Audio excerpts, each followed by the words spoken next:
La Genèse, chapitre 50.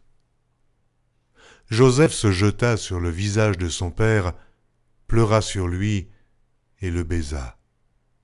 Il ordonna aux médecins à son service d'embaumer son père, et les médecins embaumèrent Israël. 40 jours s'écoulèrent ainsi et furent employés à l'embaumer, et les Égyptiens le pleurèrent 70 jours.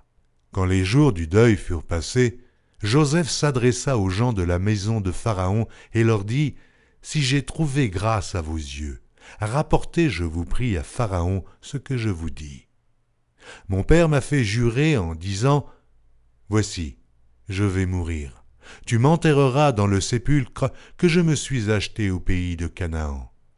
Je voudrais donc y monter pour enterrer mon père, et je reviendrai. » Pharaon répondit : « Monte et enterre ton père comme il te l'a fait jurer. » Joseph monta pour enterrer son père. Avec lui montèrent tous les serviteurs de Pharaon, anciens de sa maison, tous les anciens du pays d'Égypte, toute la maison de Joseph, ses frères et la maison de son père. On ne laissa dans le pays de Goshen que les enfants, les brebis et les bœufs. Il y avait encore avec Joseph des chars et des cavaliers, en sorte que le cortège était très nombreux. Arrivés à l'ère d'Atad, qui est au-delà du Jourdain, ils firent entendre de grandes et profondes lamentations. Et Joseph fit en l'honneur de son père un deuil de 7 jours. Les habitants du pays, les Cananéens, furent témoins de ce deuil dans l'ère d'Atad, et ils dirent : « Voilà un grand deuil parmi les Égyptiens. » C'est pourquoi l'on a donné le nom d'Abel Mitzraïm à cette ère qui est au-delà du Jourdain. C'est ainsi que les fils de Jacob exécutèrent les ordres de leur père.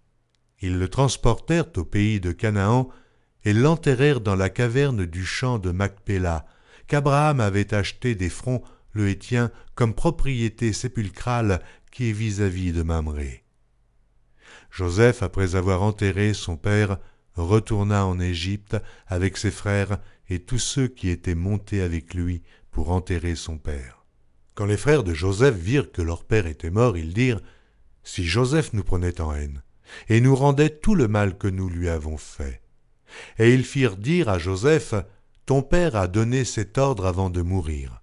Vous parlerez ainsi à Joseph : Oh, pardonne le crime de tes frères et leurs péchés, car ils t'ont fait du mal.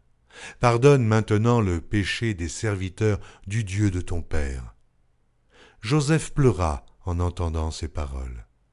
Ses frères vinrent eux-mêmes se prosterner devant lui et ils dirent : « Nous sommes tes serviteurs. » Joseph leur dit : « Soyez sans crainte, car suis-je à la place de Dieu ?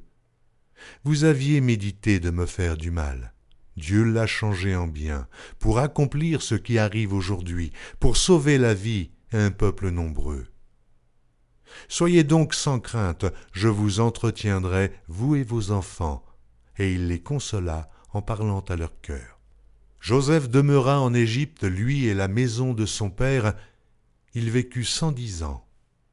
Joseph vit les fils d'Éphraïm jusqu'à la 3e génération, et les fils de Makir, fils de Manassé, naquirent sur ses genoux.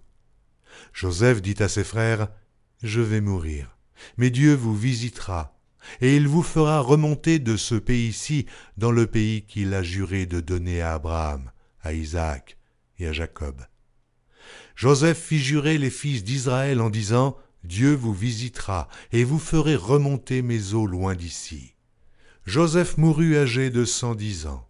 On l'embauma et on le mit dans un cercueil en Égypte.